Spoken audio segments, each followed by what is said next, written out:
Introduction. A lot of marketers have all sorts of wrong ideas about social media marketing. Some think that you only need to post viral content to get tons of traffic overnight. They actually believe that if you are able to pump that much traffic to your target website, a large chunk of those people will buy whatever it is that you are selling.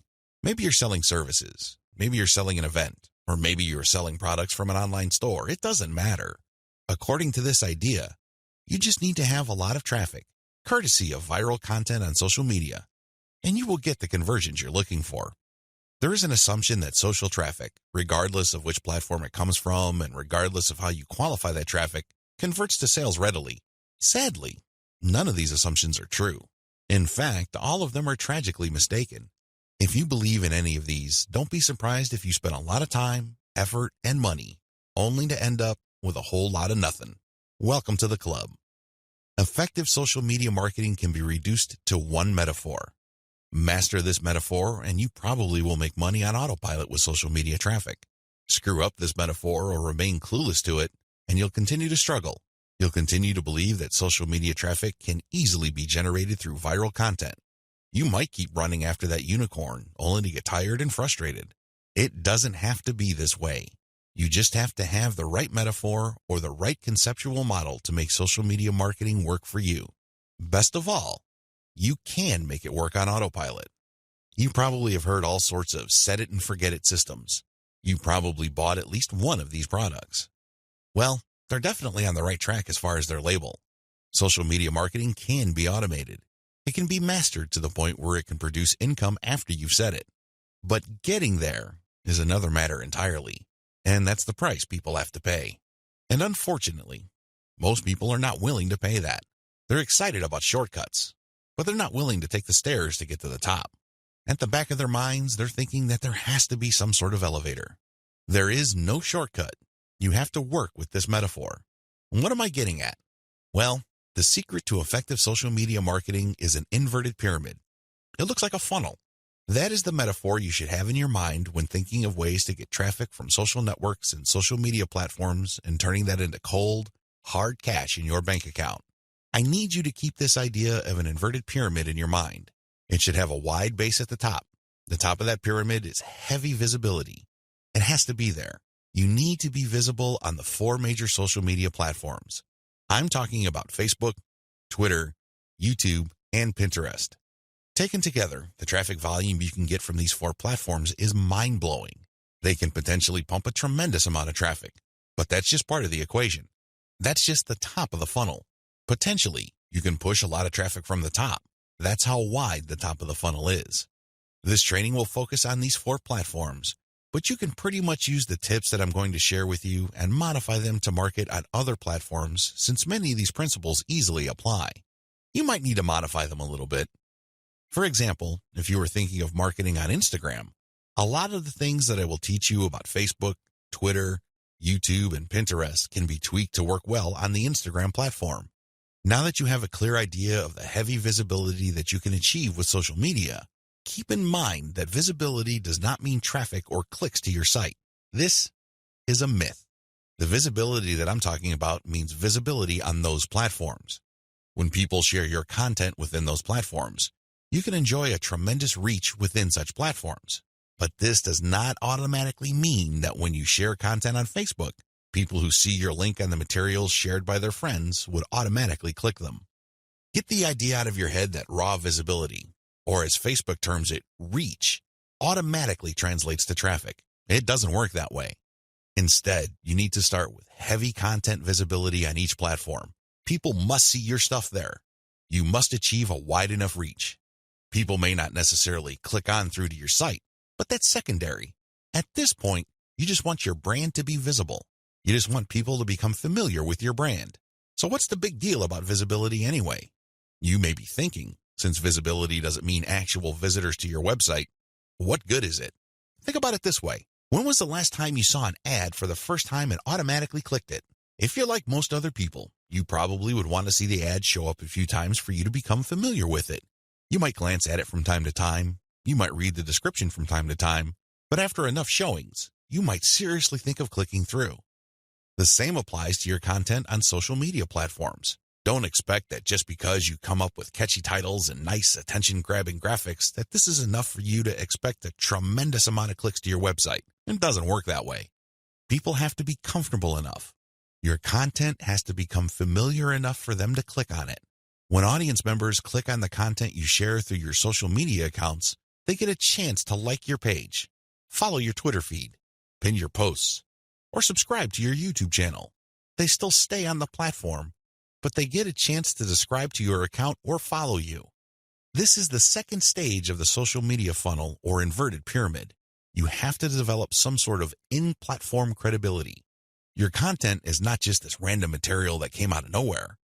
Even if people don't click on it, they see enough similarity in terms of branding, graphics, as well as other content cues so that your brand stands apart from everyone else's.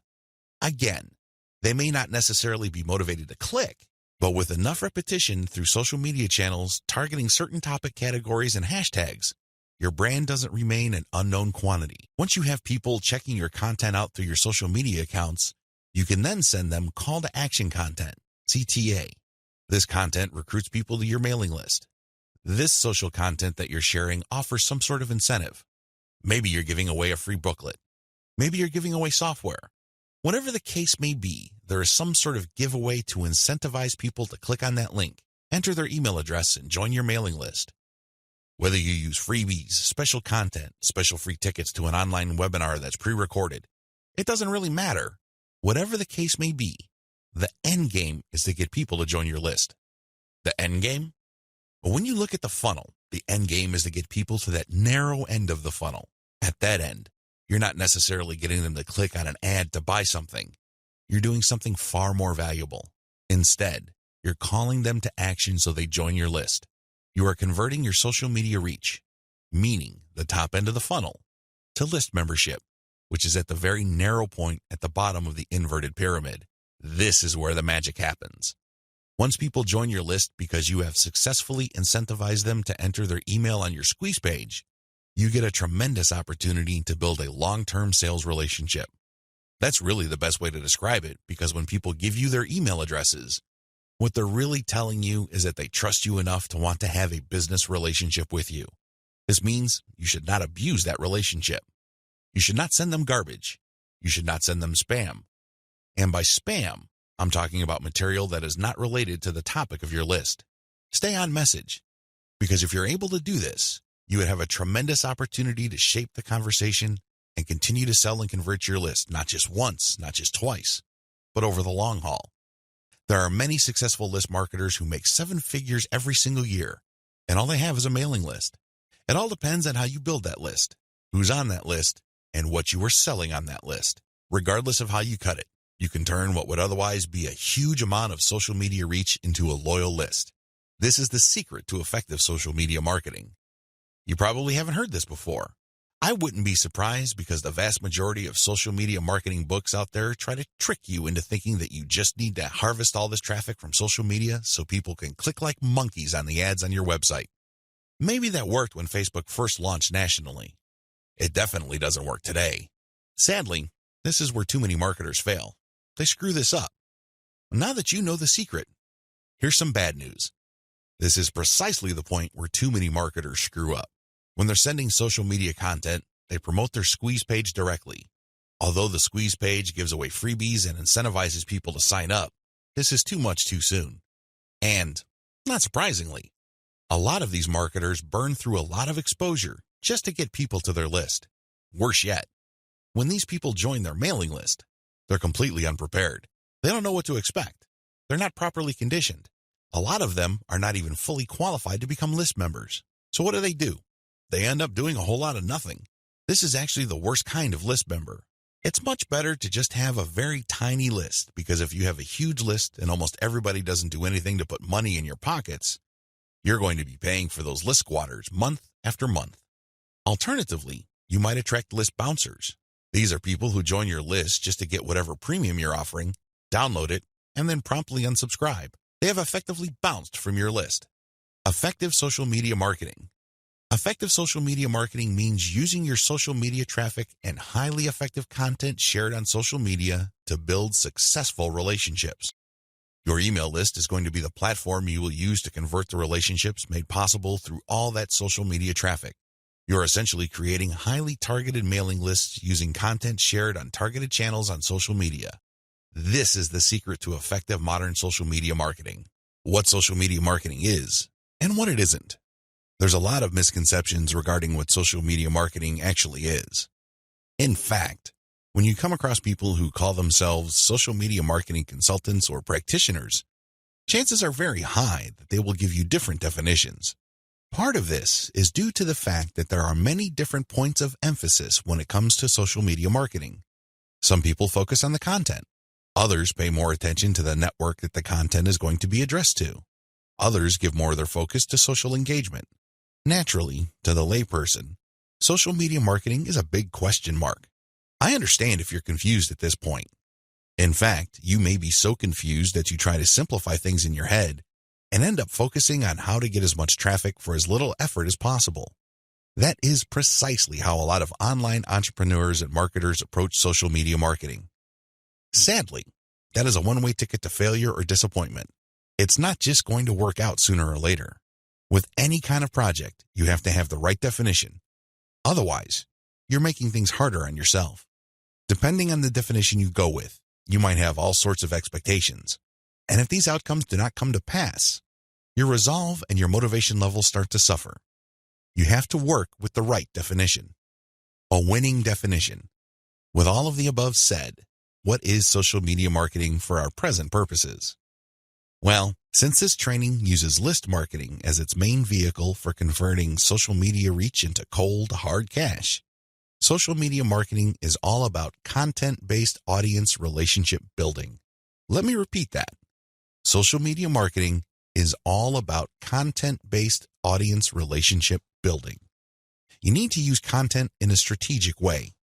You need to speak to certain audiences and build a relationship with them. This relationship is not this broad word that makes people feel good, but ultimately doesn't mean much of anything. Instead, this relationship has a tangible form. And I am, of course, talking about your mailing list. Once you get people on your mailing list, that's when the fun begins. Everything else is just a workup or a preliminary prior to that point. You need to get people on your list. Social media marketing is going to be your primary vehicle to get people to your list. Everything has to revolve around that list. And this must shape, inform, and guide your social media actions. Managing your expectations. A content-based audience relationship approach to social media marketing sets different expectations compared to other ways of defining this type of marketing. When you read the typical social media marketing book, for example, How to Dominate Twitter, the focus is on traffic. Unfortunately, if that is your main goal, you end up with a the more the better mindset and you feel really depressed at the end of the day because the traffic doesn't come. Even if it does, there's not going to be enough of it. You have set yourself up to fail.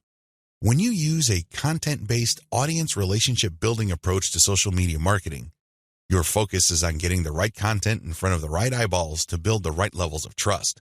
This is a long-term game. It is definitely a marathon, not a sprint. Since that is your expectation coming in, you position yourself for a long-term victory. You're not going to be the typical failed social media marketer who jumps into the game with both feet, only to find out that the traffic simply isn't there. So what do? That's right, they quit. Manage your expectations by focusing on the right definition and you will be okay. The worst thing you can do right now is to sabotage any chance of future success by defining the problem the wrong way and filling your mind with all the wrong expectations. Social media marketing can build brands if. Now that we've defined social media marketing, the next step is to focus on the end result of this content-based audience relationship building approach. If you do everything right, you walk away with a brand. And let me tell you, that is the best asset you will ever have. Now, in terms of real-world traffic, you may get a low to moderate level of traffic, but if you build a solid brand, that traffic is all you need. That is qualified traffic. These are not random people just blindly clicking on links out of curiosity. These are people who are actually interested in whatever it is you are trying to sell. They want to truly learn more. They want to build a relationship with you because they want to know what you're about, like what you have to offer, and eventually trust whatever it is you are pushing. These are real people. And this is only possible if you build a solid brand. You have to deliver solid value. I wish I could tell you that content marketing is enough to do it. I really wish I could say that, but that is not true. That only explains part of the situation. Sure, you have to deliver content that people truly are interested in, but at the end of the day, when they join your list, they are expecting and deserve value. That's how you build a solid brand. When people join your list, they will quickly find out that they did not waste their time because you send high-quality updates that actually add value to their lives. Social media marketing can explode the rate at which brands are formed. That's why a lot of people are ranting and raving about social media marketing. But a lot of them are clueless as to how to build a solid brand. Most of the time, they just stumbled into it. I'll let you in on the secret. It's all about content-based audience relationship building. There are many different parts to that equation, and I'm going to walk you through them in a practical way in the following videos. In this section, I just want you to wrap your mind around the definition and the expectations that flow from it. This is how we tightly define the project that you're going to embark on. Anything less, chances are, you're going to beat yourself up unnecessarily because you just had unrealistic expectations. This is not one of those get-rich-quick schemes. This is not one of those overnight success stories. This requires real work. This is the real deal. Are you ready for the journey? Great. Let's get on to video 2. 8 reasons why you need to do social media marketing. Just to be sure, if you are in any way, shape, or form unclear as to the value of social media marketing, here are just 8 reasons why it needs to be part of your comprehensive online marketing plan. Maybe your current plan puts more emphasis on search engine marketing. Maybe you're currently focused on outreach. Well, those are all well and good. But to really round things out and add a lot more value to your current online marketing campaign, social media marketing has to be part of the equation. It doesn't have to take center stage. It doesn't have to be your overarching priority, but it has to be a part of the total mix. Here are just 8 of the thousands of reasons why your company, regardless of its size, needs to do social media marketing. Reason number 1, social media's huge direct and viral reach. If you build a solid page on Facebook, you develop a direct reach. This means that a certain percentage of people who like your page will see your updates.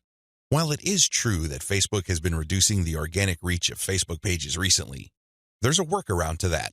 When people go to your page, you can instruct them to like your page and then click your page's settings to show your updates first. You might want to show a video that teaches people how to do this. You might even post an animated GIF. Whatever you do, clue people in that they can fix their settings to see your updates first. Now, for people that take the time and bother to do this, you have to offer content that is really valuable. This puts the onus on you. There has to be real value on your page for them to want to do this. But you can increase your direct reach by instructing people. On top of that, when people like your content, they can share it on their wall. Since people on Facebook have friends and their friends have friends, this can easily have an exponential effect. In fact, even if your page only has 100 likes, but these are real people with real friends, don't be surprised if one of your posts gets really viral and spreads all over the place. Social media enables you to have a large direct reach. It also provides you with a tremendous opportunity to enjoy an exponential content coverage. Reason number 2, social media is habitual. While different demographics have shown softening or weakening of social media usage on a daily, weekly, or monthly basis, this still doesn't take away from the fact that a lot of people habitually use social media. In fact, a lot of people do this the first thing in the morning. When they wake up, they go to their mobile phone or tablet and check their updates. It can easily become a habit.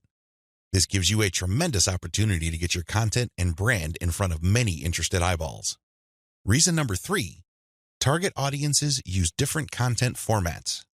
The great thing about social media marketing is that you're not restricted to just one content format. You're not restricted to video, pictures, links, blog posts, text, or audio files. Instead, different platforms specialize in different formats. And when you create content for one platform, you can easily make different versions of it in different formats to spread out to other platforms. For example, I write a blog post and post it on Facebook. I create a very attention-grabbing graphic for that blog post. So when I post it on my Facebook page, A preview of the image shows up and it grabs a lot of attention. People click on it and they end up on my website. I can take that graphic and share it on Pinterest. I can take the text of my blog post or article and create a slideshow video out of it and share it on YouTube. I can also take that video and embed it in my blog post. I can strip different parts of the article or post itself and feed it into Twitter along with the link to the full post or article. Do you see how this works? You get access to the different audiences or those different platforms by simply repurposing or recycling the same content that you made for one platform and sharing those other formats on other platforms. This increases your potential reach. Reason number 4, most social media platforms can be segmented. If you've ever been to Instagram, you know that when you see a picture, it usually has many different tags. If you've been on Twitter, you'd see that a lot of the hot tweets also have hashtags. Those tags are very valuable. When you use a tag with your content, you are essentially categorizing your content. People use those tags to search for content. This is a very powerful segmentation tool. People who are looking for cute Chihuahua puppies will use certain hashtags that are different from people looking for libertarian political posts. If you have a very tightly defined audience, social media platforms' built-in segmentation tools and features can definitely help you. You probably already know that huge audiences that are not very targeted are essentially worthless. Thanks to social media marketing segmentation features, you can get a smaller volume of people from many different platforms, but you can rest assured that these people are actually interested in whatever it is you are saying. These segmentation tools go a long way in helping you to find a very refined and well-qualified audience base. This, in turn, increases your likelihood of making a sale. Reason number 5, sharing content on most platforms can be automated. Thanks to tools like Hootsuite and Social Oomph, you don't have to worry about manually going to Facebook or Twitter and copying and pasting materials from a document or spending hours setting up your scheduled posts. You can automate your posts to publish up to 6 months on Facebook. This means that you can set up your Facebook account to post 6 to 10 or more times every day, but you don't have to babysit it because you have fed the content in. The best part is that a lot of these automation tools use bulk feeds, meaning you can format your content in an Excel file and convert it to CSV and plug into these tools. You don't have to input the materials one by one. Talk about saving a lot of time while also maximizing your reach. Reason number 6, you can run a 2-track marketing campaign using mailing lists. The heart of a content-based audience relationship marketing campaign on social media is to build a highly targeted mailing list. Now, this is not what you think. A lot of people are thinking that once they build the list, they're on their way to becoming a millionaire. Absolutely wrong. They're missing a step. When people join your mailing list, it really is a general mailing list. By general, I'm not saying that it talks about all subjects under the sun. I'm not talking about that. Instead, I'm talking about general interest in the specific topic.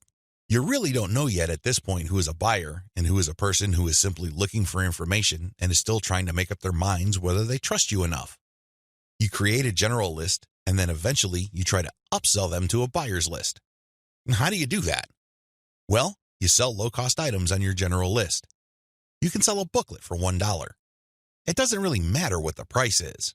It has to be very low because what you're really trying to do here is that you're trying to give people a means to identify themselves as a buyer, and you want to make it as smooth and easy as possible.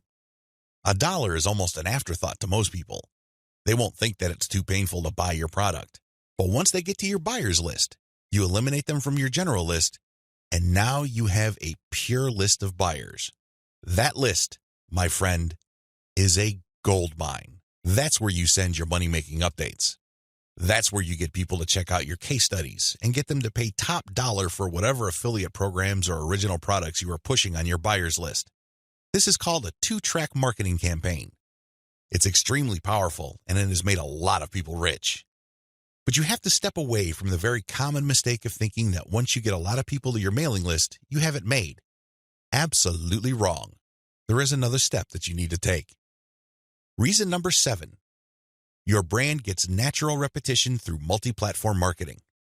Assuming that all your social media accounts on all 4 major platforms look similar to each other, you get many bites at the apple. You really do.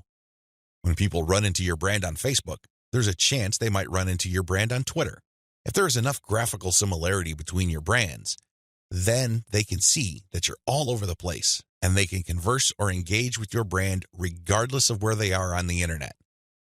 Eventually, this builds a tremendous amount of familiarity and people might become so comfortable that they join your mailing list when you call them to action.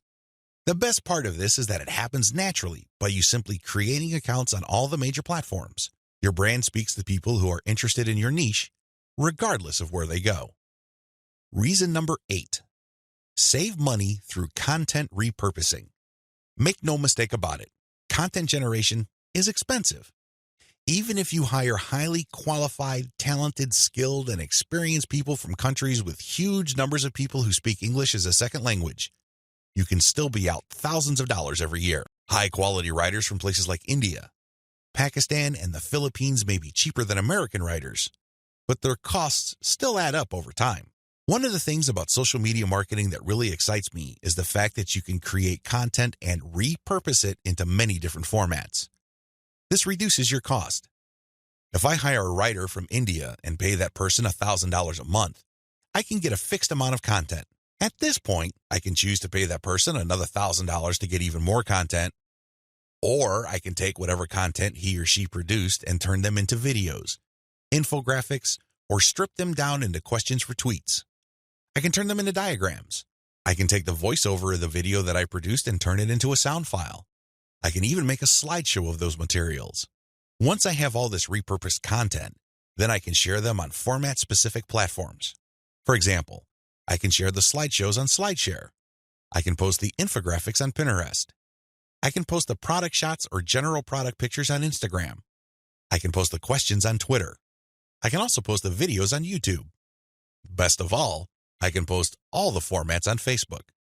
Do you see how this works? When you do this, you buy content once, repurpose it, and share it so you get a higher chance of getting traffic or visibility with that repurposed content. You're not creating content constantly. In fact, the name of the game is to produce as little content as possible, but market these high-quality pieces widely. This is how you maximize their value. The old idea of constantly publishing content just to get a few eyeballs here and there is dead. Seriously, that's a one-way ticket to the poorhouse. Your better approach would be to make that content work for you by converting it into many different formats. You then share these different formats on platforms that specialize in those formats. I hope the 8 reasons above are clear and that you are pumped up to do social media marketing right. In video 3, we're going to talk about picking a social media marketing campaign that is most likely to produce results for your type of online business. See you there. You need to modify your social media marketing campaign based on your online business type. I know this video is going to throw a lot of people off, but people need to understand this. One of the major reasons why a lot of otherwise intelligent and experienced social media marketers fail to get the results that they're looking for is the fact that they're using the wrong approach.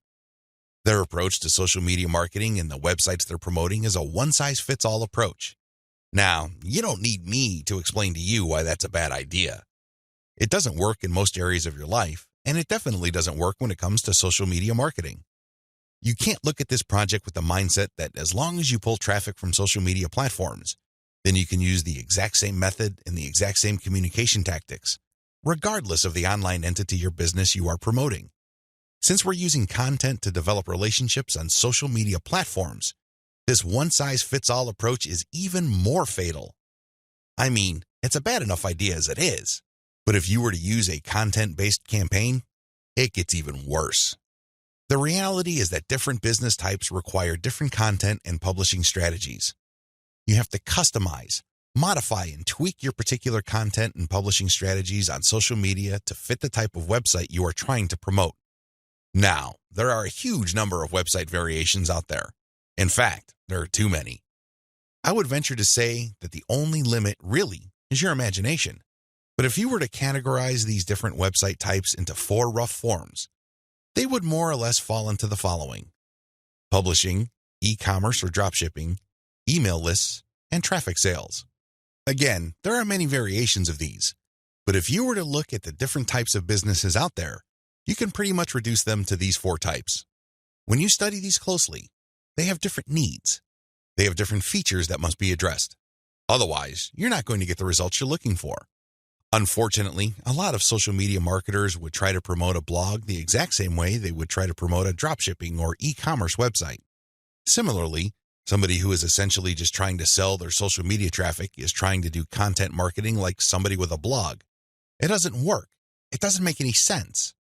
The bottom line is obvious. Different strategies require different content types.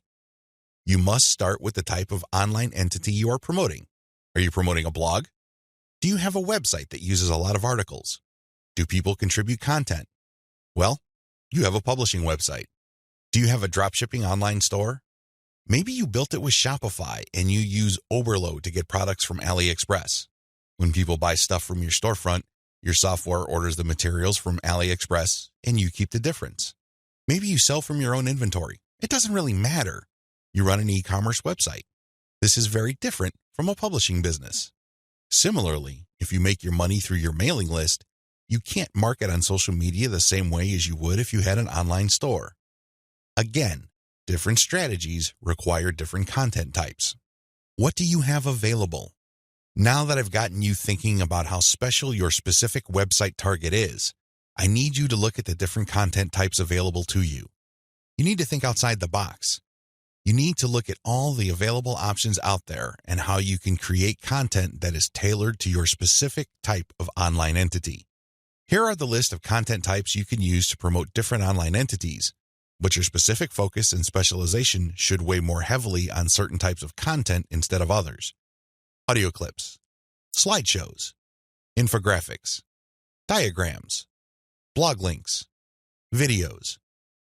The bottom line, don't just think links. It really freaks me out. In fact, it really saddens me when I see a lot of otherwise capable social media marketers focus almost entirely on spreading their links. They think that this is the end game. Well, yes, links are important. I can see where they're coming from because when people click on a link, that's instant traffic. But you have to understand that depending on the type of target site you are promoting, you would build a tighter brand if you share different types of content. In many situations, you probably would be better off sharing more audio or infographics and diagrams than if you were sharing naked links because people are bombarded with links every single day. You have to pay your dues. You have to become familiar enough to your target audience members using these different content types for them to eventually trust you enough to click on your link. Unfortunately, a lot of people have this in reverse. They start with the links, and when they get desperate, they then use other types of content. At that point, they're a day late and a buck short. Don't do that. Instead, use the derivative content first, and then play up the links. Also, not all of these formats work with your particular style of website. I would suggest that you look at your competitors first and pay close attention to the type of content they are currently sharing. What kind of format do they use? Are they sharing mostly picture quotes? Are they focused primarily on video? Do they have a special fondness for diagrams? This is not random. This is actually telling you all you need to know about how to appeal to your target audience members. This is no time to be revolutionary and come up with something new completely out of left field. That's not going to work. There's a reason why your competitors are not doing this. At this point in the game, you should focus on what everybody else is doing and reverse engineer their formats. Once you have established a distinct brand, then you can experiment with different formats, different ways of doing things, and possibly coming up with something that is distinct to your brand. But until and unless you reach that point, you need to focus first on reverse engineering what everybody else is doing. In other words, let them do your homework. Focus on what they're doing right and build on it. Figure out their areas for improvement and come up with a more compelling offer. Pay attention to what they're not doing. Avoid those because obviously it doesn't pay. I hope I'm being clear here. Make sure that your content types as well as your sharing strategies fit the type of business you're in. A little bit of reverse engineering can definitely go a long way. The classic way to do social media marketing and why it is a waste of your time. Before I jump into the actual meat and potatoes of this training, I need to devote some real estate to how other people are doing social media marketing. I need to do this because it's very tempting for people to engage in the same practices. I can see where they're coming from. It is easy. It's like seeing some chump change in front of you, and it's almost irresistible to fight the urge of bending over and picking up that change. But when you do that, it will throw you off. It will give you a false sense of incentive or reward, and don't be surprised if you end up giving into your worst instincts, only to walk away with less than nothing. This happens all the time because human beings, being the way they are, would always take the path of least resistance. Who can blame them?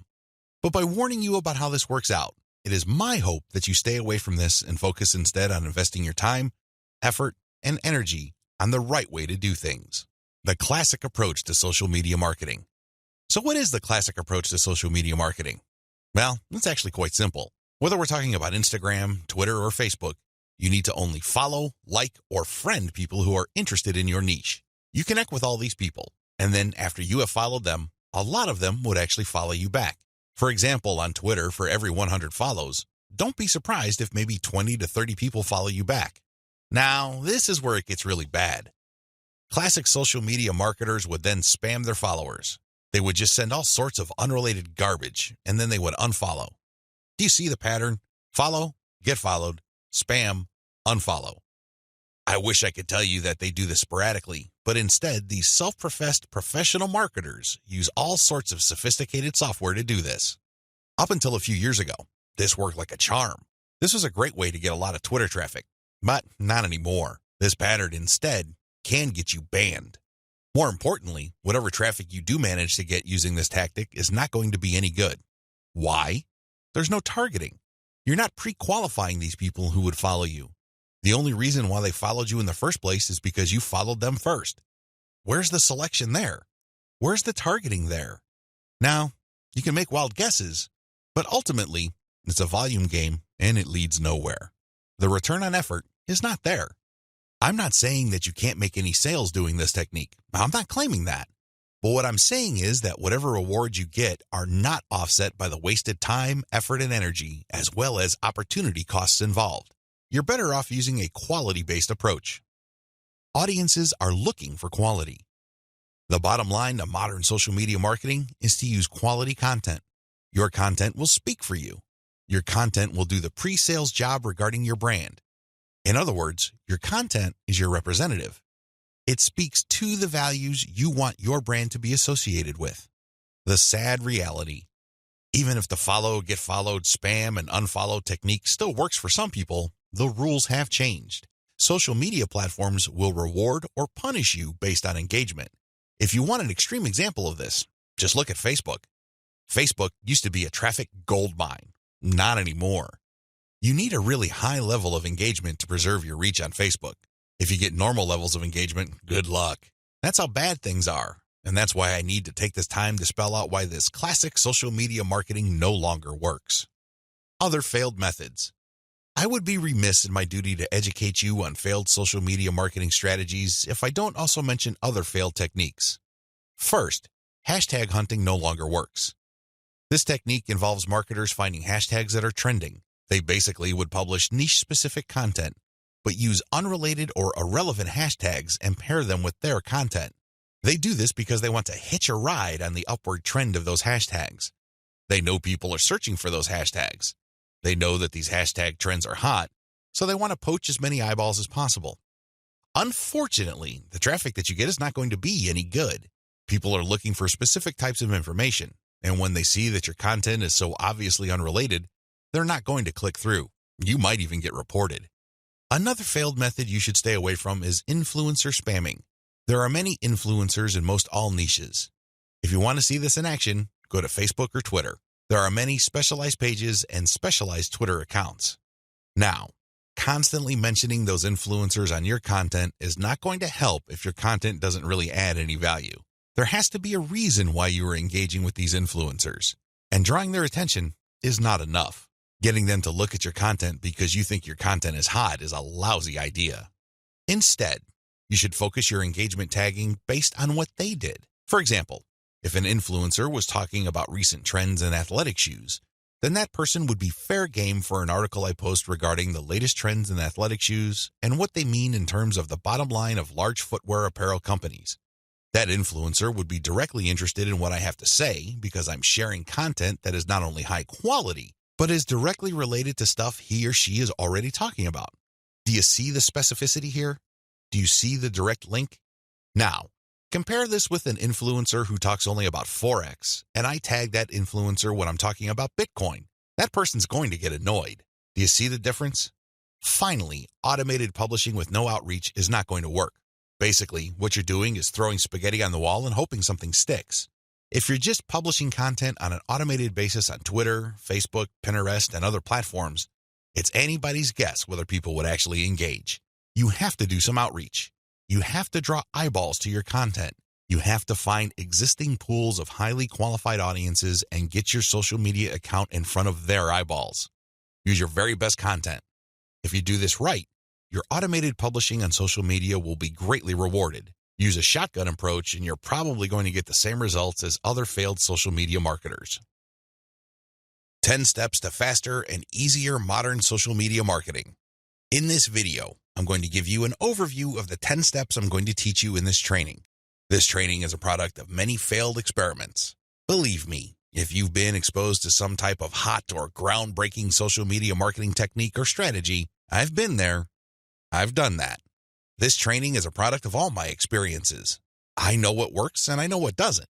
I also understand that people have different skill levels, time horizons, and project resources. I understand the limitations. I understand most people's concerns regarding social media marketing. Accordingly, I've come up with a 10-step program that appeals to most social media marketers, regardless of how small or how big their budget is, and regardless of their skill levels. If you're looking for a truly effective social media marketing game plan that you can set up to pretty much work on autopilot, this is it. Please understand that these steps that I'm going to lay out are exactly that, steps. You need to follow them. You can't skip a step. You can't assume that since I mentioned certain keywords or I'm talking about certain themes and topics that you have mastered this already. I need you to look at all this information with an open mind and pretend you are learning social media marketing all over again. If you don't have that mindset and you are all too eager to skip steps, don't be surprised if the plan that I'm teaching you will not work for you. How can it? You zip through it. You rushed. You skipped through certain key parts. You need to be patient with this program by going through each step. Don't go to the next step until you've mastered the step you're on. I know you're busy. I know you don't have the time, but you need to do this right. Otherwise, you only have yourself to blame if things don't work out. Are we clear? Okay. Here are the 10 steps to faster and easier modern social media marketing. Niche research and targeting. Content curation. Reverse engineer your competition's top content. Create fine-tuned payload content. Market your mailing list right. Unlock the power of repurposed multi-platform content. Automate content sharing. Scale up your targeting. Sell to your list differently. Reinvest your profits the right way. Those are the 10 steps. I know they sound pretty simple. They definitely appear pretty straightforward, but the devil, as always, is in the details. See you in the next video. How to do niche research and targeting the right way. I can't even begin to tell you how many times I've run into social media marketers and they automatically want to know about traffic generation. Forget about niche research. Forget about consumer intelligence. Don't worry about setting up the right site to get in front of the right target audience eyeballs. Let's just skip straight to the good stuff.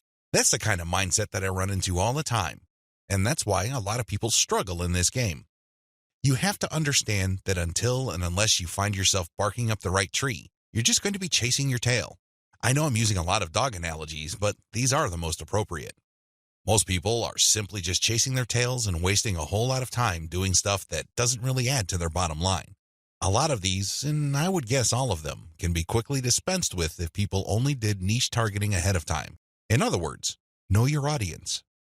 Since you have a clear profile of who your target audience is, the next step is to go to these different social media platforms and find them there. Believe it or not, whatever it is you are promoting, regardless of how esoteric, obscure, or weird it may be, there are already people on social media platforms talking about or showing interest in whatever you are promoting. I know it sounds crazy, it sounds weird, but it's absolutely true.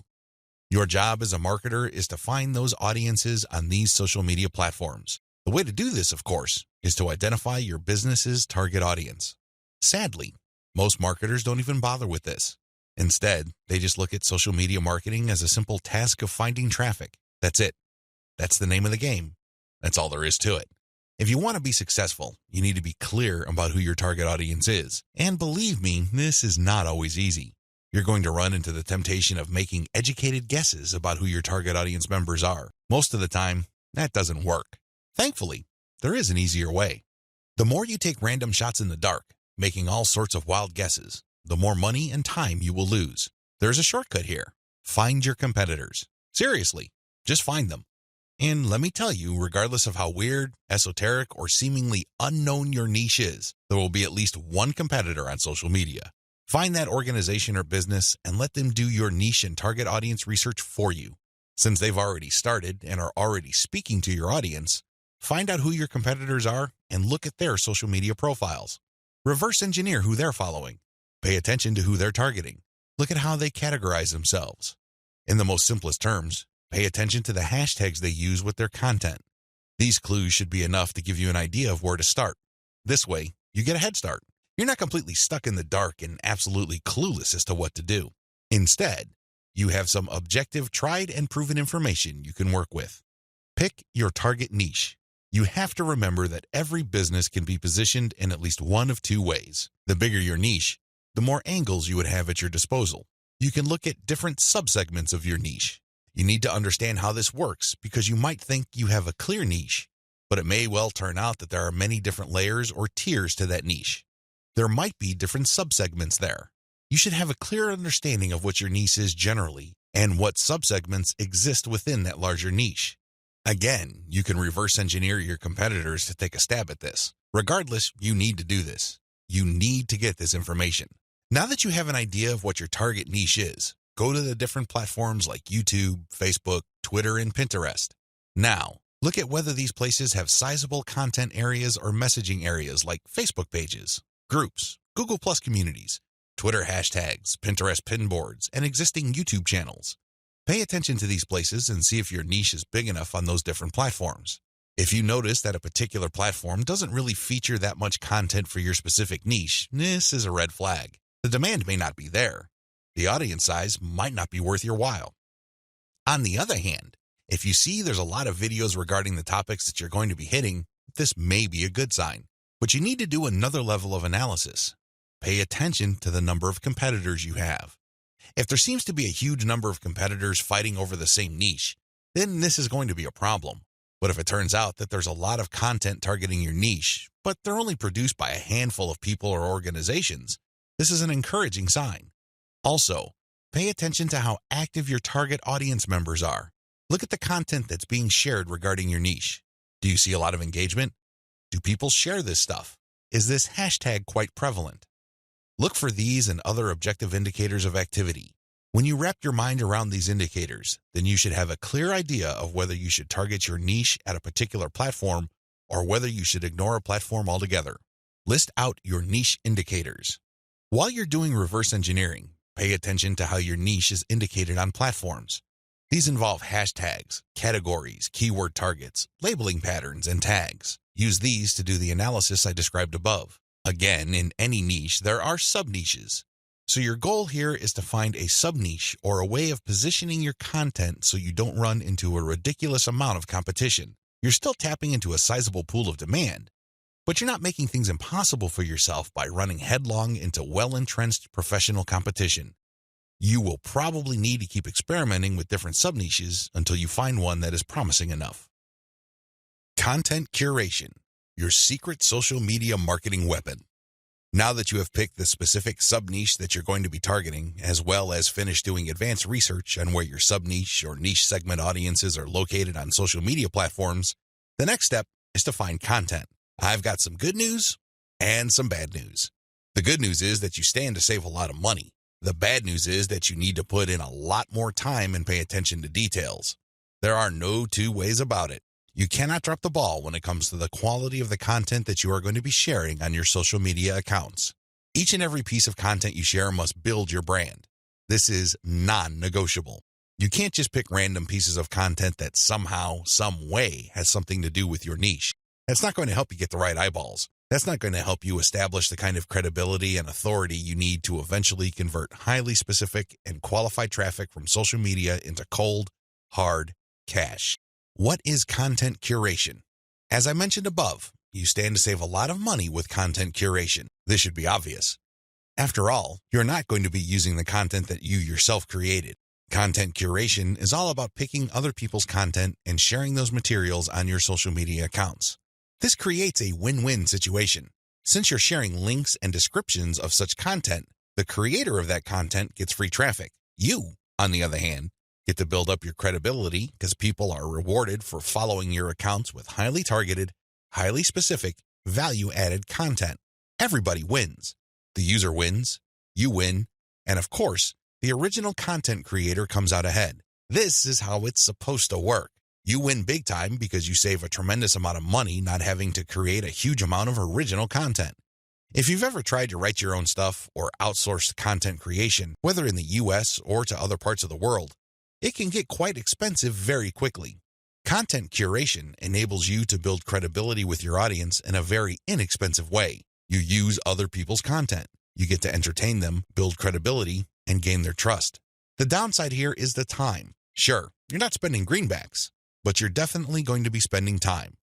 As I mentioned above, you cannot be indiscriminate when you are trying to do content curation. Whatever goodwill you have built up for your brand will go up in smoke if people catch on to the fact that you are just randomly curating and spreading low-quality content that may have something to do with your niche. That's not going to cut it, not by a long shot. Adopt the right content curation strategy.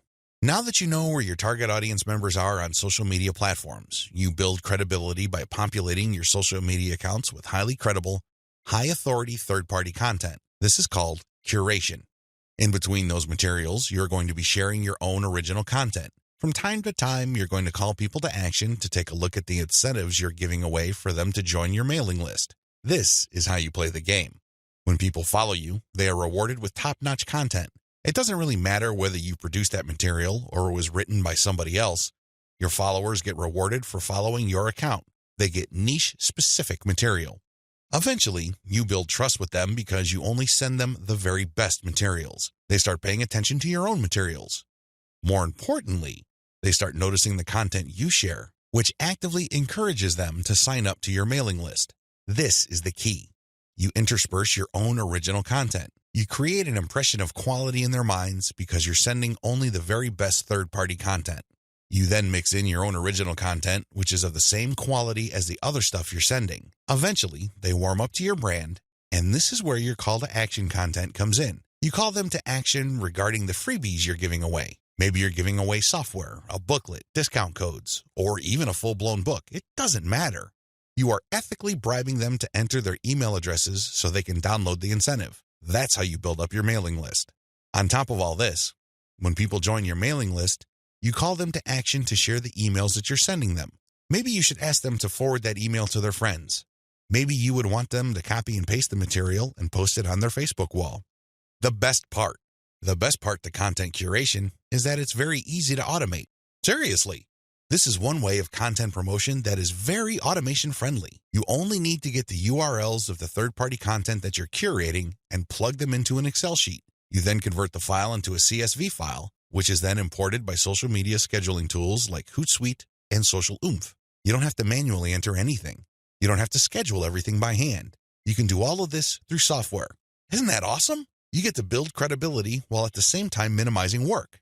Now, with that said, you need to pay special attention to the content quality. High attention to detail is the key. You have to resist the temptation of running basic keyword searches on Google or on social media platforms and grabbing anything that is somewhat related to your niche. That is a one-way ticket to brand destruction. You worked hard to build your social media brand.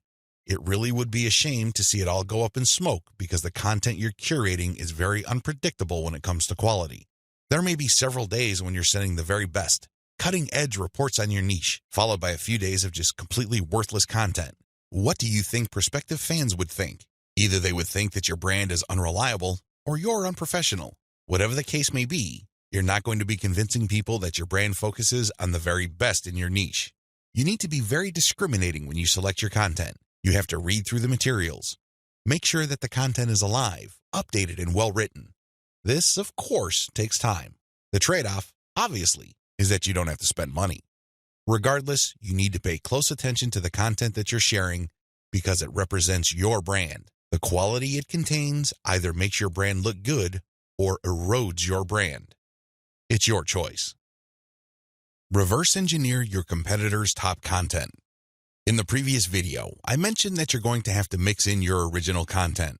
Now, the question that's probably on the top of your minds is, how do I know which content to produce? Well, there are two ways to do this, like I mentioned earlier in this training. You can try to figure out things on your own and engage in all sorts of experiments, or you can just simply allow your competitors to do your homework for you. I hope you can see which path is the easiest. It should be obvious. If you are sending the very best content on your niche, your original content must be at the same level or better. Otherwise, your followers are not going to take the bait. They're not going to trust your brand. They appreciate the fact that you're collecting all this information, and they're probably going to stick around and follow your social media accounts. However, you can't count on them to do much of anything else. There's really no incentive for them to join your mailing list. Why should they? Your content is not that great. They only need to compare the kind of original content you produce with the other top-notch third-party stuff you're sharing to see your weakness. Do you see the problem here? You have to produce top content if you want your brand to be credible. Thankfully, this is easier than you think. Simply reverse engineer your competitors. Look at their most successful stuff. How do you know? Look at the social media indicators of their content. How many likes does their top content get? How many shares? Is there any other indicator that shows that this content actually has traction? Maybe you should pay attention to the number of comments for that content. Maybe you would want to run a backlink checker on a piece of content and see how many other blogs or websites link to that piece of content. This is how you measure the overall success of any single piece of content so you can use it as a template, if you will, for your own content. I'm not saying that you should rip it off. Instead, I'm encouraging you to use it as a starting point and come up with something so much better. Focus on what works. When you look at your competitors' most social pieces of content, you are basing your own original content on themes and topics that actually work. They have traction with your target audience members. You're not wasting money or time taking wild guesses. This is one of the most common mistakes social media marketers make. They think that they have the best ideas regarding hot content in their niche, so they come up with all sorts of content that they think is just plain awesome, only to fall flat on their faces. I'm telling you, for every 100 pieces of those types of original content, maybe 10 would gain any sort of respectable traction in your niche. It's too expensive, and it burns too much time. Thankfully, there is a better way. You just need to reverse engineer your competitors' most successful content. Use that as a starting point. You can adjust them. You can modify them. You can come up with your own variations. But at least you get a head start. At least you're in the ballpark when you start off. You're not just taking random shots in the dark. Learn from your own success. After you have started curating and mixing in your original content, pay attention to your statistics. They should tell you which of your content gets the most love. If you notice that a handful of your curated third-party content gets a lot of retweets, shares on Facebook, or any other indication of social media engagement, pay close attention to those pieces of content. At some level or another, they struck a nerve. They caught your audience members' attention in a very positive way. Find these successful curated pieces of content and create original versions of them. Similarly, if you have many different original pieces of content, only a handful of them will be really successful. Pay attention to those. Find them. Once you've identified them, create more of them. Focus on the same themes and present similar information the same way. The key here is to focus on what works and expand it and grow it. Ditch the stuff that failed. Build on your strengths. Create derivative, cross-platform variations of your most successful content. Now that you have a clear idea of how to create content that has proven traction, don't just keep reverse engineering it. While you need to continue doing that, you also have to do something else. Create derivative or cross-platform versions. For example, one particular type of blog post does well on all your social media accounts. Identify its themes, pay attention to its patterns, and come up with another blog post. See if that works. If you achieve the same level of success, you're onto something. This is not a fluke. This is not a one-time thing. You have struck on a theme that your audience members readily enjoy. The next step is to take things to a whole other level. Instead of just cranking out yet another blog post, create videos about that theme, make specialized diagrams, produce infographics. Take these materials and share them on social media platforms that specialize in those formats. For example, for blog post URLs, share them on Twitter and Facebook. For videos, share them on YouTube. For diagrams and infographics, share them on Pinterest. Drilling even deeper, look at your hottest blog posts and strip out key questions and use these as leads or titles for tweets. Tweet the same content several times over the course of a week. Of course, don't drop it all in 1 hour, but space them out. Still, when you use the right questions, you become very visible on Twitter. Pair these with the right hashtags. The bottom line, the great thing about content curation is you save a lot of money, but you are also positioning yourself to build on your strengths. You focus on things that you're doing right and figuring them out so that you can predictably produce successful content. Now, this is not going to happen overnight. You have to keep experimenting until you find the right themes that consistently work with your audience. Fine-tune your payload content. As I have mentioned previously, you can come up with your very own content based primarily on the social signals of the top-notch third-party materials you are curating. Put simply, when you are going through your research, you will keep coming across certain pieces of content which get a lot of engagement on social media. These are all the objective indicators you need to understand that you are looking at high-quality, high-demand content. At that point, you can come up with your own version of that content. You can use it as a template, so to speak. Another approach would be to just do curation first. You just take all the high-quality third-party content with great social signals and put them all on auto-publish on your social media accounts. You run this curation campaign for several weeks. Soon enough, you will see a pattern. Eventually, you will see that some of these materials get a lot more engagement than others. At that point, you can then come up with your own version. Personally, I pick my own content using both methods. If I'm in a hurry to get people to sign up to my mailing list, I do the first method. But if I'm unsure about the niche or I'm still trying to feel my way around in terms of understanding my audience, I would stick to the second method. There's really no one right answer. It really all depends on your situation. The great thing about the second method is that you are picking out your original content strategy based on what actually works in terms of your social media accounts. You have to understand that even though high-quality third-party content may have a lot of objective social signals, those signals may have been generated in different contexts. Maybe the original publisher was doing something that you may not be doing. Do you see how this works? Still, you can definitely do the first method if you're in a hurry. But if you have some time to spare, you might want to try the second method. Do curation first, let it run, and then pay attention to your statistics. You should be able to see a pattern. In fact, based on my experience, content that tends to do well often falls within a narrow range of themes. In fact, in some of my campaigns, almost all of the content that got a lot of love from the internet was focused on one question. That's how focused your audience's needs may be. You should pay a lot of attention to the following. Look at the engagement of the content and the click-through. A lot of social media marketers drop the ball at this point. They think that it's all about engagement. I'm telling you, regardless of how many likes, shares, or comments a piece of content gets, if people don't click through, those engagement signals are not worth much. Remember, at the end of the day, you want traffic. That's the whole reason why you're doing this in the first place. Getting caught up in how many shares, likes, or comments you get is not going to do you any good. You have to always pay attention to the click-through. There has to be some sort of ratio between total engagement and click-through. The higher the ratio of the click-through, the more attention you should devote to a piece of content. Study high click-through and high engagement content closely. Now that you have identified curated content that performs well, the next step is to analyze them with a fine-tooth comb. Ask yourself, what problems are people interested in when they read this piece of content? How are these pieces of content positioned or presented? Do they use some sort of emotional headline? Do they use subheadings that ask questions? Do they drag the person along? Or do they just lay out the information dead center? Pay attention to cosmetic issues. People do judge a book by its cover, and blog posts and articles are no different. How are these materials formatted? Do they have big pictures? Do they have header pictures? Do they use diagrams? What are they doing exactly? Once you've answered all these questions and you're comfortable with the answers you got, the next step is to create your own content specification sheet. This is going to be your template. Now, make sure that you're not just basing it on one successful piece of content. That third-party content might be a fluke. The company behind it might just have gotten lucky, and for some reason, that piece of content went viral. That's not going to help you. You have to base your template on the success of many different pieces of curated content. This way, you can be more confident of the fact that even if you barely comply with all the specifications, you would at least get some decent and positive results. Using the information above, Create payload content. Now that you have gotten your template together, you need to create your own high-quality, high-engagement original content.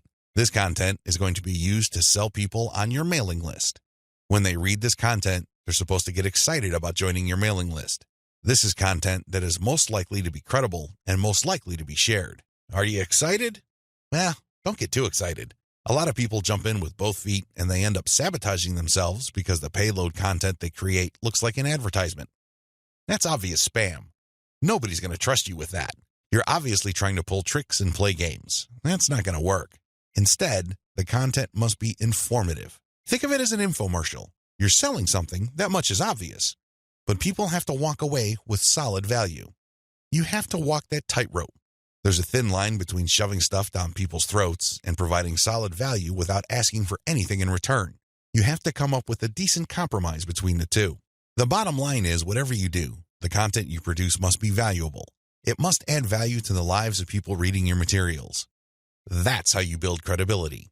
That's how you get people to get excited about your mailing list. Remember, your list is supposed to add value to their lives. It's going to be very hard to give that impression when the content that you share is worthless. I hope you can see that. I'll see you in the next video. Market your list right. Now that you have figured out your payload content, the next step is to understand what kind of giveaway you're going to have to use to get people to sign up for your mailing list. In an ideal world, people can see the value you bring to the table. They only need to look at the content you share as well as the crucial information they get from your premium content. They see this premium content and they see what you're about, what you have to offer, and why it's such a good idea to sign up to your mailing list. Unfortunately, things don't work out that way. Even if you have the very best blog posts and articles on your website, people still need a push to sign up to your mailing list. This is where incentives come in. You're going to offer free, high-quality premium content, but you're going to repackage it in a way that people would appreciate. Maybe you put in a book. Maybe you come up with some sort of cheat sheet or resource sheet. Or perhaps you can strip it all down into a booklet or even convert it into software form. Whatever the case may be, this premium free giveaway content is going to act as an incentive for people to join your mailing list. They get a copy of whatever it is you are giving away for free in exchange for their email. I call this an ethical bribe. You're bribing people to sign up to your list. Normally, they wouldn't.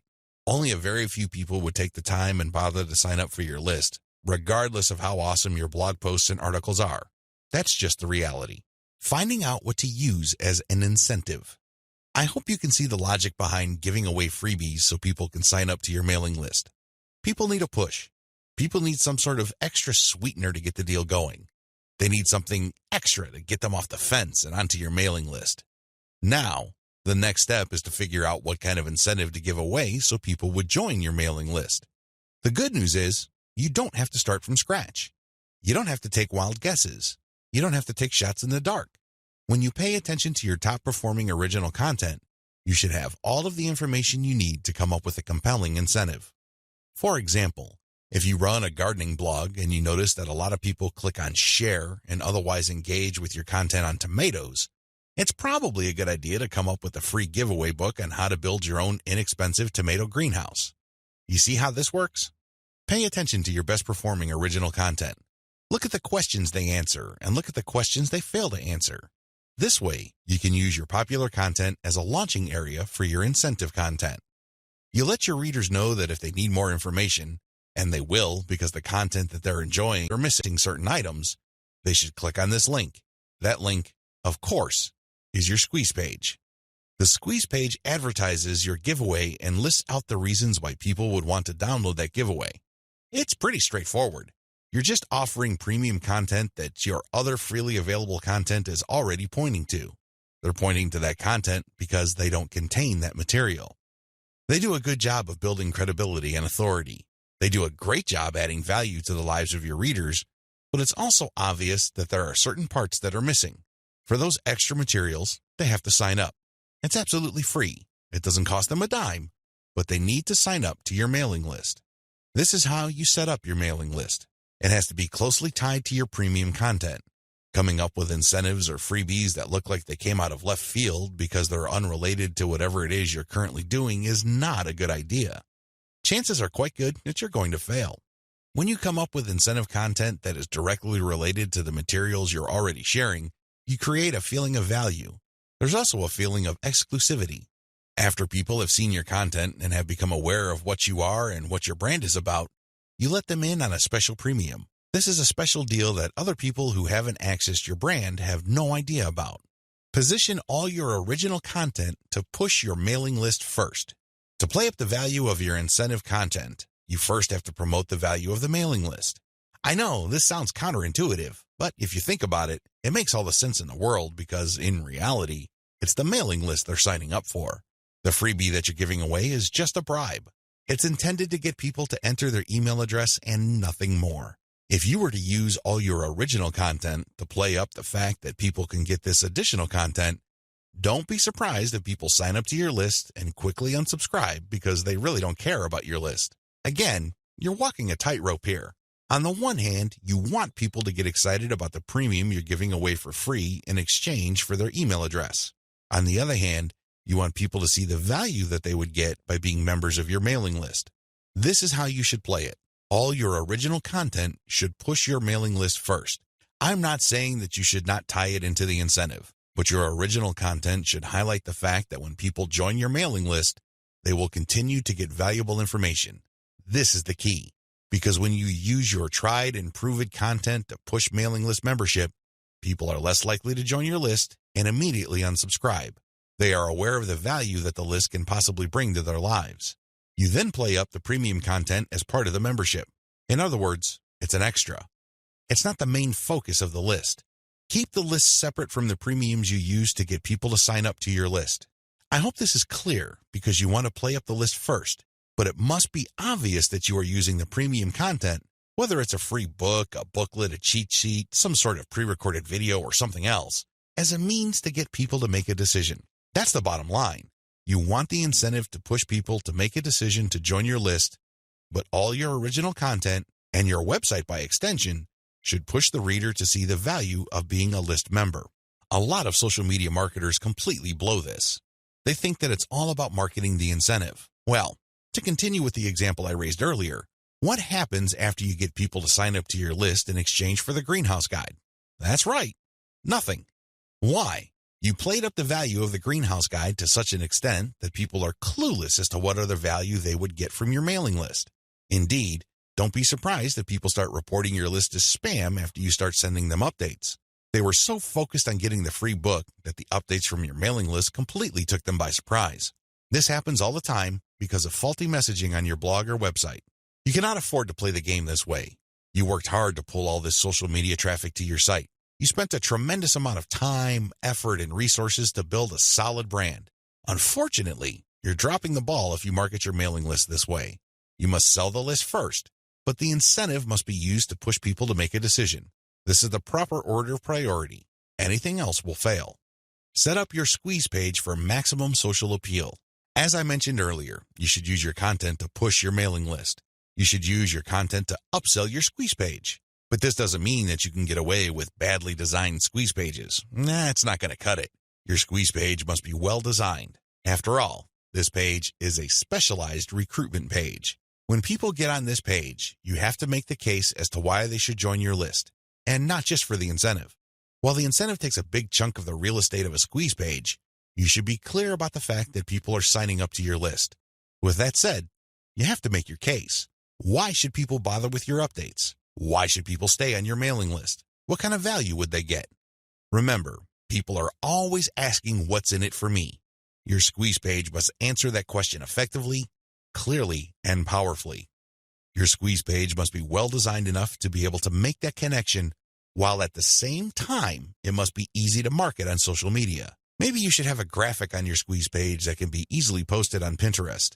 Maybe you should have a video on your squeeze page that can be easily shared on YouTube. There are many ways you can go with this. What's crucial is that your squeeze page must be social media ready. At the same time, it should also do a good job of recruiting people. Set up the right confirmation page. When people join your list, thank them and make them feel welcome. You also have to clue them in regarding the content they should expect to receive. Make them feel that they just did the right thing. Make them feel that they solved a major problem. Not only do they get access to the digital freebie you're giving away, but they're also going to be receiving valuable information regarding a particular topic that they have problems with. This is how you sell the list. Simply hyping up and over-promoting the premium is not going to help you convert social media traffic into cash. That's just not going to happen. You have to sell the list. You have to build trust in the list. Unlock the power of repurposed content. I've already described this in an earlier video, but this topic is so important it deserves its own standalone video. When you create original content for your blog or website, you already know that this content has some sort of traction in your niche. You already know that there is a significant amount of demand for this particular type of content. Not only did you base your decision on the social signals of your reverse-engineered competitors' content, but you're also picking out content choices based on your own statistics. In other words, you're basing your best content on tried and proven material. You're not taking shots in the dark. You're not taking wild guesses. You're not crossing your fingers and hoping that something sticks. Instead, you have based your decision on what actually works. Congratulations! But you shouldn't stop there. Once you have noticed that this content really performs based on the amount of clicks as well as the social media engagement it gets, the next step is to repurpose that content, turn them into other types of content, and reshare them on platforms that specialize in those content types. For example, if your blog post is getting a lot of retweets and clicks, you might want to strip the blog post into questions. This isn't all that hard because if you look at any type of content, it consists of answers to questions. The questions may not be obvious. The questions may not be plainly stated, but the content is meant to address certain concerns. These concerns can be reworded into questions.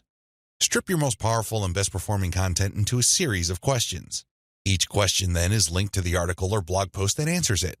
Tweet these and pair them with niche-specific hashtags. By using automation tools, you can rotate different questions that essentially promote the same piece of content. Since you're rotating hashtags, there's a high chance that different people looking for different segments of your niche would become aware of your tweet and possibly click through. Another thing you can do is turn your article into slideshows. Each article brings to mind many different mental images. Come up with different pictures for each of the topics raised by your article and create a simple slideshow using PowerPoint. Share these PowerPoint presentations on SlideShare. You can also use other tools to create a video from your slideshows. Once you've created these videos, you can obviously share them on YouTube.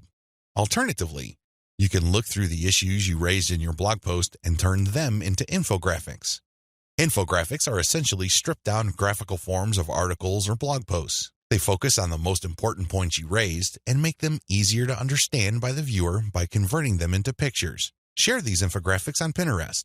Finally, you should make sure that all your blog posts or articles have a nice header picture. This way, when you load the link on Facebook, a nice preview shows up.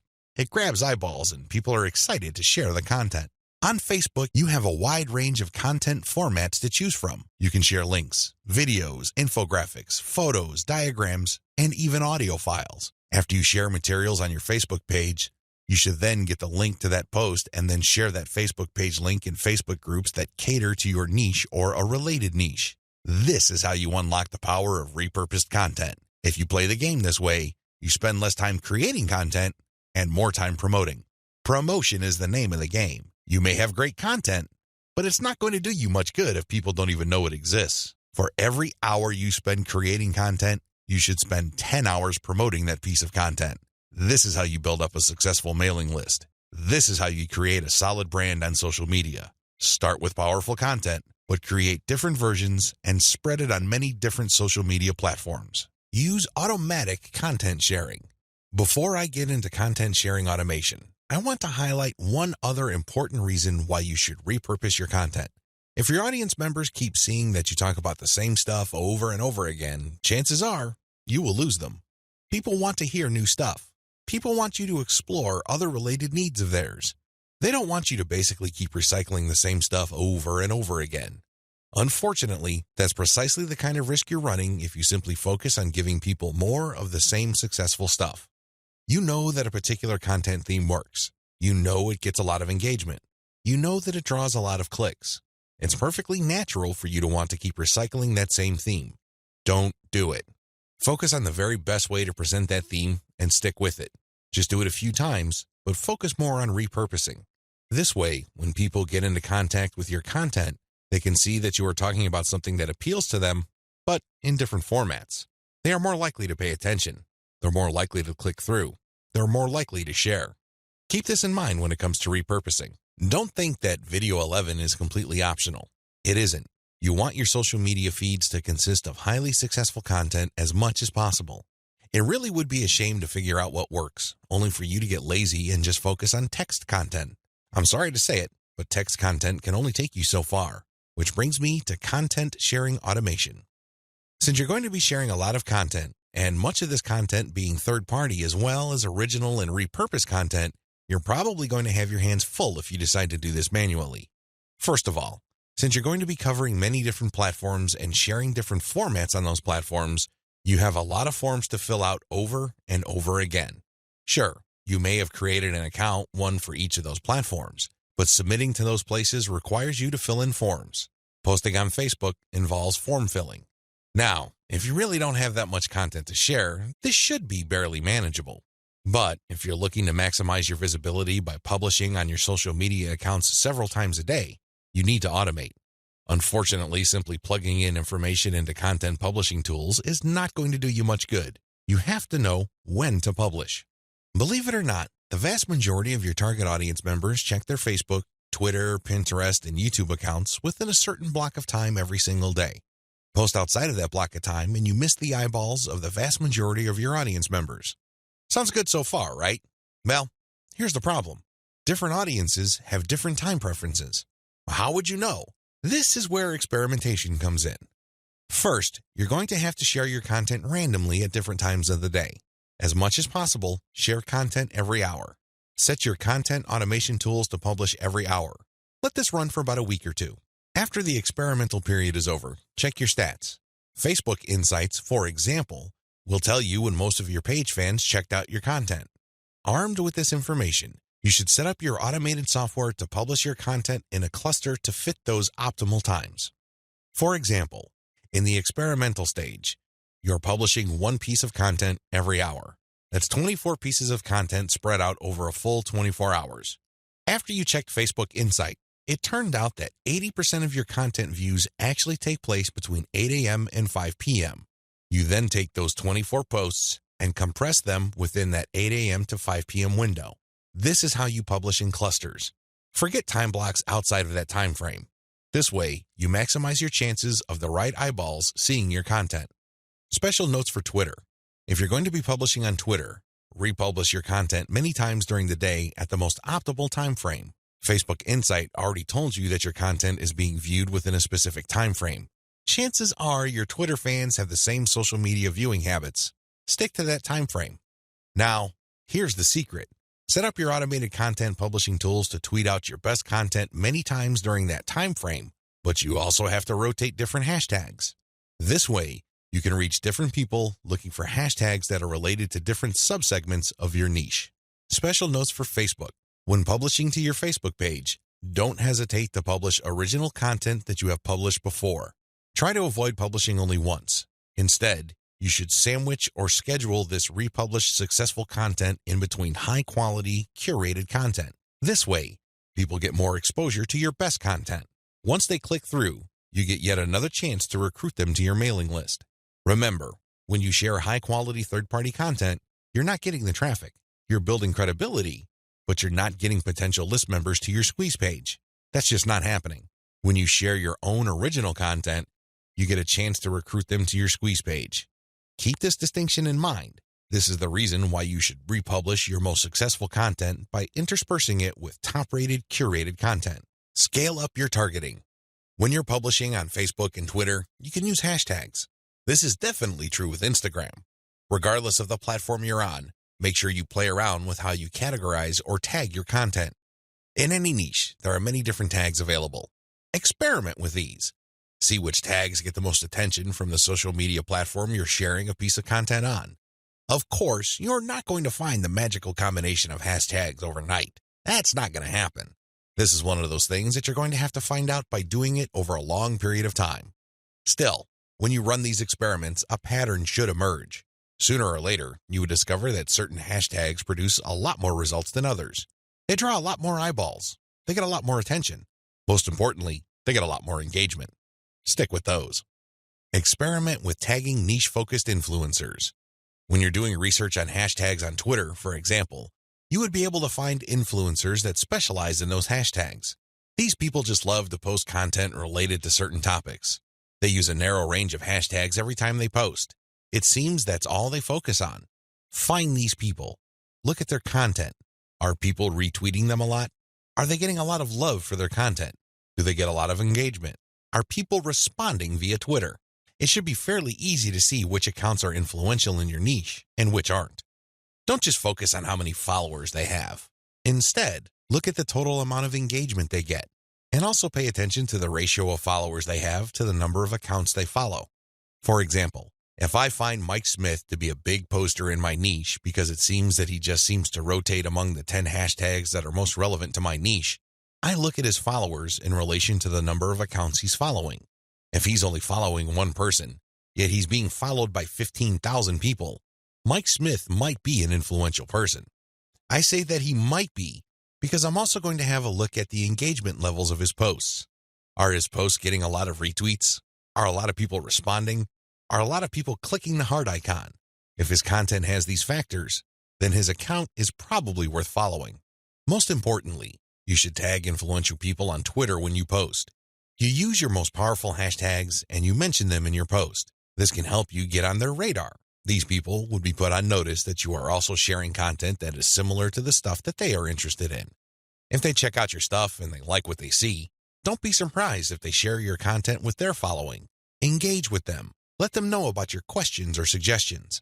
In fact, you should engage with them so much that you can possibly create a relationship where they would publish your guest posts if they're bloggers, or discuss whatever it is you're doing on their social media platforms. At the very least, when you partner with them, they become part of your content distribution network.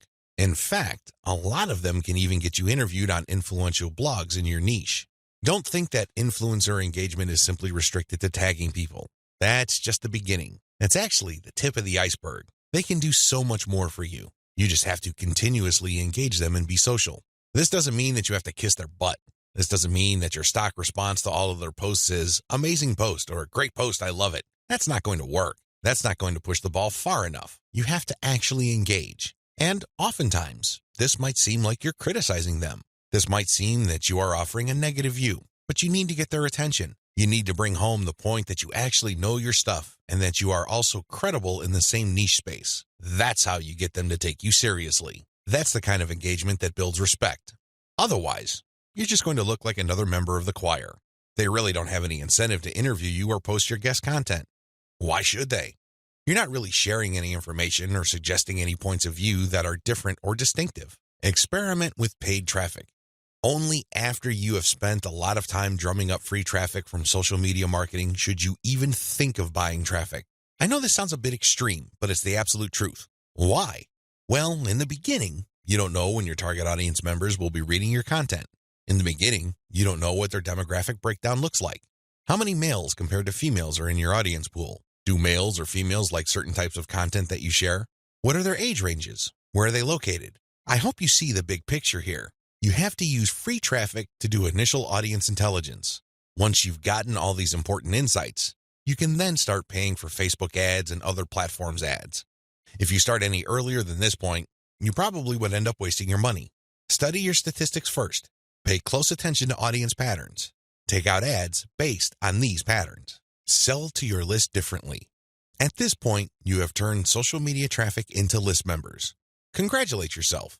You've managed to do something the vast majority of social media marketers cannot do, or, worse yet, don't even think about doing. It's quite an accomplishment. Unfortunately, even at this point, it's still too easy to drop the ball. In fact, a lot of people who have mailing lists stay with one mailing list. They think that as long as people who visit their blog sign up to their mailing list, they're good. Well, at a certain level, they're correct. A certain percentage of those list members will buy affiliate products that you promote on your list. A certain fraction of your mailing list will buy your original products. Some may even visit your online store and buy merchandise. But the problem here is that if you accept this scenario, you are settling for cents on the dollar. You really are. Don't you want to maximize the value of all your hard work, focus, and energy you invested in your venture? Wouldn't you want to maximize your return on effort? If you want to get maximum results from your mailing list, You have to sell your list differently. There are really no two ways about it. Every other approach would lead to, at best, mediocre results or, at worst, no results at all. Keep the following tips in mind. Use different content on your list. When people join your mailing list, chances are they join because they got exposed to some of your content. They already know what you talk about. They are already familiar with the quality of your content. They understand the themes that you focus on. That's why it doesn't make any sense for you to feature the same exact content on your list. Sure, you may make some changes. You might change the title. You might even switch things around. But people aren't dumb. They can see right through that.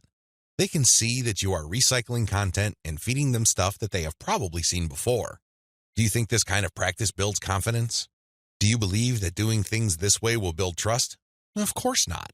You have to use different content. What kind of content will you have to use? Well, first of all, you already know what your most popular pieces of content are. Start with these. No, I'm not talking about republishing them. I'm talking about analyzing them and seeing where the gaps are. Are there any questions that are left unanswered? Are there any questions that were raised by the answers that you gave in those popular pieces of content? These should be enough to get your mind going as to the kind of finely tuned, high-value content that you're going to be sharing on your list. Remember, your updates are the ultimate reward to your list members. Sure, you may have positioned your squeeze page to reward subscribers with a premium, but once they downloaded that premium, they really have no other incentive to keep reading your emails. Do you see how that works? So do yourself a big favor and make sure that the update content you send is the reward. That's how you get people to open your emails and read your materials over and over again. Reward them for being on your list. Don't drop your guard. Don't take it easy. Don't give in to laziness. This is your time to rise and shine. Everything else that happened before this was just a dress rehearsal. This is it. This is where the rubber meets the road, and you better perform. Use premium content. If you really want to hit the ball out of the park with your mailing list, send updates that really highlight how original the content is. Well, how do you do this? Use social proof for case studies. These are testimonials of people that have taken your advice or who have experienced certain things that you talk about. When people read these stories, they can't help but be engaged. They can't help but be absorbed into the narrative. These people sharing their testimonies are real flesh and blood human beings with real problems that your readers can relate to. That's the kind of compelling content that will take your list to a whole other level. Why? Most of your competitors are just recycling their stuff. Sure, they're recycling their best stuff because that material is tried and proven, but they're not really distinguishing themselves. They're not really doing their brand any favors by taking the easy way out. You have to commit to doing things differently. This is how you build loyalty around your content. Remember, when you're running a mailing list, your content is composed of the emails you send out. No more, no less. Upsell, upsell, upsell. I can't say the word upsell enough. If you want your list to make money, you have to upsell. Now, you don't have to be a hero. You don't have to overdo this. You don't have to come off like some sort of super salesman. If you're like most people, you know how annoying, pushy salespeople are. You probably will push back. You will probably tune them out and unsubscribe. I can't say I blame you. That's how most normal people respond to pushy salespeople. By upsell, I am just telling you to send content that highlights a problem and a solution. That's all upselling is. You remind people of their range of problems, and you remind them of certain solutions to them. Now, of course, just like with most things in life, there are good solutions and even better ones. Your job is to send email updates that get people excited about finding a solution and laying out common solutions that are good, but are not the best. What you're doing here is you're drawing their attention to the very best solution to their problems. For example, if you run a social media marketing mailing list, you can tell people that creating picture quotes and videos from pictures is a great solution to their original content needs. But an even better solution would be to automate these materials where people just click on images and all of a sudden, a video is created. It saves a tremendous amount of time, effort, energy, and most importantly, the created video would then automatically be uploaded to their social media accounts. That's the kind of distinction between good enough solutions and obviously superior solutions. That's how you upsell people to your list. You're still providing value. You're still answering their questions. You're still addressing their needs. But you're laying out a range of options. They can try to do things on their own or try to do things the way most people handle the problem, or they can try something else. When they look at that something else, that's when you sell your affiliate product, your original product, or your service. Regardless of how you do it, you need to upsell, upsell, upsell. I wish I could tell you that this was easy. I wish I could tell you that this is just a simple matter of laying out some alternatives and then playing up the best solution. The best solution, of course, pays you a commission and you make money off each sale. Unfortunately, it's not that easy and it's not that simple. Here's the reason. When people join your mailing list, they actually have different motivations. Some people are there because they just want to get the freebie, but they're too lazy to unsubscribe. You cannot really get rid of these people. These people don't open your emails. They cannot be bothered with reading your emails. They really don't do you much good. In fact, they can harm you because if there's enough of these list squatters on your list, your mailing list provider will charge you more money at the end of every month. You have to actively filter out your list based on open rates so you can get rid of these individuals. Again, you cannot eliminate them entirely, but you can minimize their numbers. Other people are initially excited about your mailing list, but for some reason they stopped reading your emails.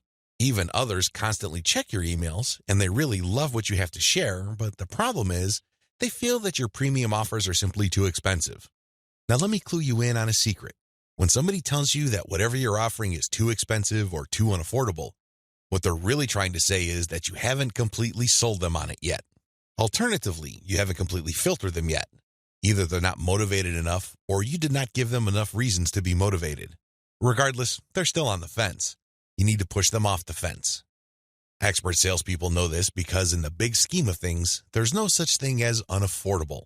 If you talk to somebody and you convince that person that they absolutely need to buy your product, there's really no difference between a $10 product and a $1,000 product. They will get that product because you have elevated their perception of that product to the realm of need. People take care of their needs first. Their wants are often left at the back burner. I hope you understand this. I hope you get this. It's not because your affiliate product is too expensive in absolute terms. Instead, it's because you have failed to either qualify the prospect or make your case. And this is why simply upselling by itself is not going to work. You have to take the next step, which I'm going to describe below. Use the $1 list filtration method. You have to filter your list members into two groups, interested people and interested people who buy. These are two totally different groups of people. Now, please understand that just because people open your emails religiously, it doesn't necessarily mean that they would buy from you. Like I said above, maybe you did not present your case properly. Maybe you did not qualify them properly. This $1 list filtration technique that I'm going to teach you enables you to filter your list members properly. What you would do is, instead of trying to upsell people to $19.95, $34.95, or $349.50, or any other similarly priced products, everything that you're going to be selling on your general list will be priced $1. No more, no less. By general list, I'm talking about the list all people who sign up to your mailing list get on. This is your default list. I want you to treat this general list as your starting list. This is kind of like the vast, unfiltered, generic mass of people who are interested in your brand. When you upsell people using $1 offers, you enable people to segregate themselves based on their motivations. These are people who are motivated enough to spend $1. In other words, they see the value in your content, and they are willing to put their money where their mouth is. Now here's the secret. There's really very little distance between paying $1 for something and paying $100 for something. This is a lesson I learned firsthand. When I first tried this, I thought the only people that will get on my dollar list are cheapskates. These are misers. In the back of my mind, I thought that they're just not going to buy big-ticket items. Boy, was I proven wrong. If somebody is able to psychologically hurdle the distance between 0 and 1, they can, given enough exposure and enough content, hurdle the difference between $1 and $100. This is not theory, nor is it speculation. I see this all the time with my own two eyes. Your job is to filter your general list. You're basically telling people, when you run these $1 offers, to prove to you whether they are just interested or truly interested. This is a self-segregating mechanism. Use it. People who sign up for your general list are interested in quality content. That's what they're there for. But only a fraction of them would actually be willing to pay money. You make your money off this golden fraction. You use your buyer's list to make real money. Again, you have to sell your list differently. This applies to your two types of mailing lists as well. Your general list, they get quality information that is distinctive like social proof and case studies along with upsell messages. Your buyer's list, on the other hand, gets more in-depth material with higher value upsells.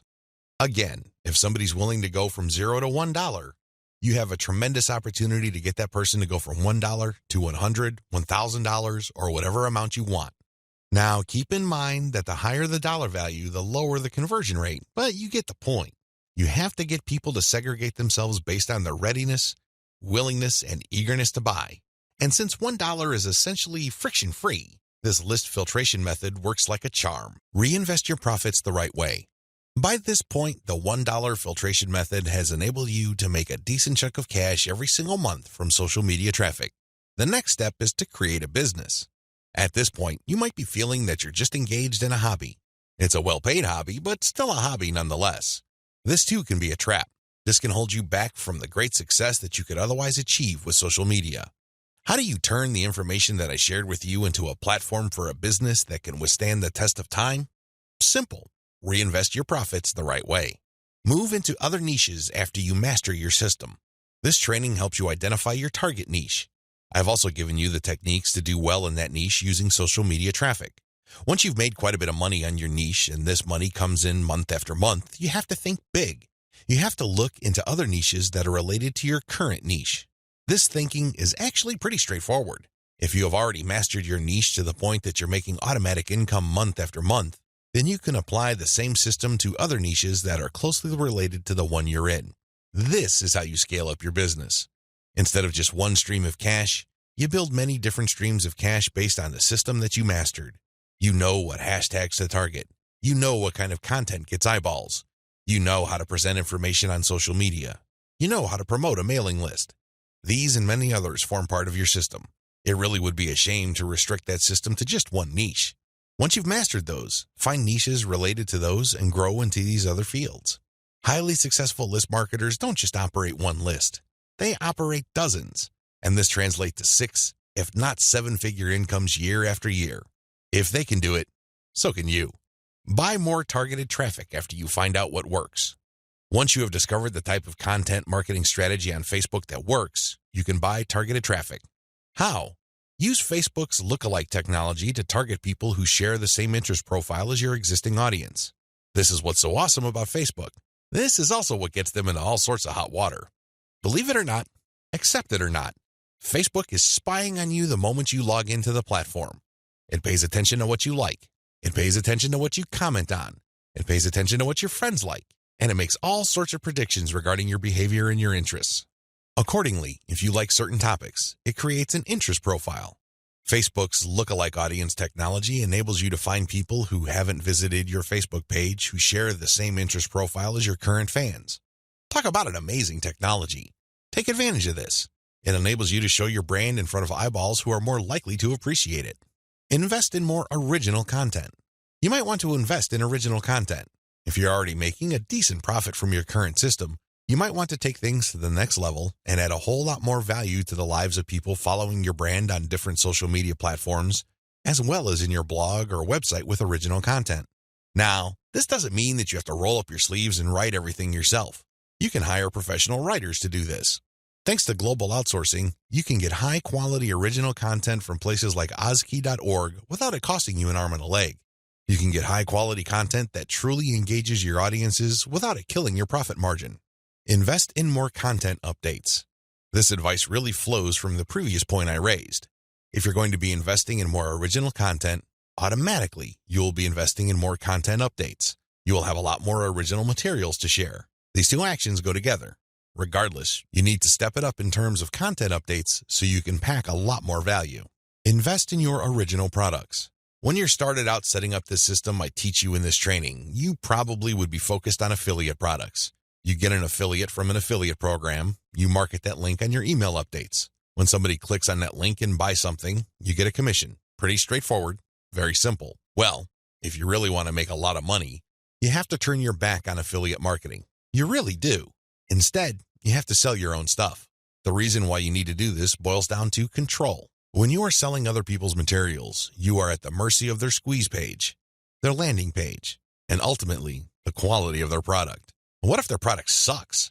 What if their sales page converts only a fraction of the people it could otherwise have converted? You lose out. That's the bottom line. If you want to maximize your control over your income, you need to invest in your own original products. Thankfully, outsourcing is always available to you. You can outsource to professional companies like Ozkey.org or other specialized content producers to help you produce high-quality original materials for cents on the dollar. Sell your own video-based membership courses. The main problem with product sales online is, by and large, you're selling the item once. Somebody clicks the buy button, they pay, they get access to the download link, and that's the end of the story. They already have the product. They can enjoy it, they can throw it away, they can do whatever they want with it. But the transaction only took place once. Wouldn't it be awesome if people keep sending you money every month? Wouldn't it be great if you get recurring income? Well, that's exactly what you can enjoy when you sell your own video-based membership courses. For example, if you have a gardening blog, you can set up a video-based course where you teach people the ins and outs of garden cultivation. Every single month, each member's PayPal account or credit card account is billed a certain amount. You don't have to lift a finger. And this goes month after month after month until they cancel. The best part? You shot the videos once, yet you make money off them month after month. How awesome is that? This is called passive income. And the great thing about this is that you don't have to stick with video. It can be any kind of membership. Maybe you can give them access to pictures. Maybe you can give them access to files or even software. It doesn't matter. What they're paying for is the right to download that material month after month. This is the key. Recurring income should be your ultimate goal.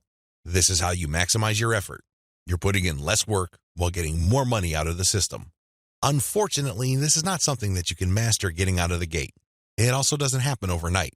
You have to pay your dues by doing the other steps above first. Conclusion. Social media marketing confuses a lot of people. It definitely leads to a lot of dead ends if you let its myths get the better of you. This training shines a light on one effective way of using social media exposure to turn social media reach into cold, hard cash in your bank account. While I'm not claiming that these steps are easy, they are doable. You just need to follow instructions. You need to conduct experiments and focus on what works.